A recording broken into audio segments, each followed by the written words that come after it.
This festive season, light a diya, burn a cracker, but don't burn your hair. Because we're styling hair, not deep frying it for party snacks. Everyone blames the heat, the tongs, the blow dryer, the straighteners. But it's not just the heat.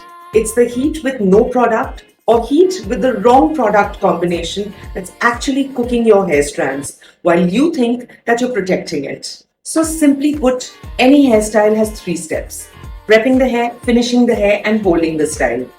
Now, while most prep products are clearly labeled as a spray conditioner or a leave-in lotion, which already suggests that it goes on wet hair, the real confusion starts with serums.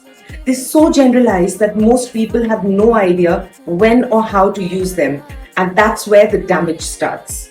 To understand serums better, let's break this down for you. Serums are either humectant or anti-humectant based. Humectants are smaller molecules, they're lighter, they attract and retain moisture, they give heat protection, and they work inside the hair, and that's why they go on wet hair. Anti-humectants, on the other hand, are heavier, bigger molecules. They lock moisture out of the hair and prevent frizz. They lubricate the hair and add shine, and they provide no heat protection, which is why they go on dry hair. But if you're using an anti-humectant on wet hair, that's where the real problem starts. You're basically trapping water within that barrier, making it difficult for it to evaporate, which means more time to dry, more heat, more damage. So now, how do you tell the difference? Check the ingredients.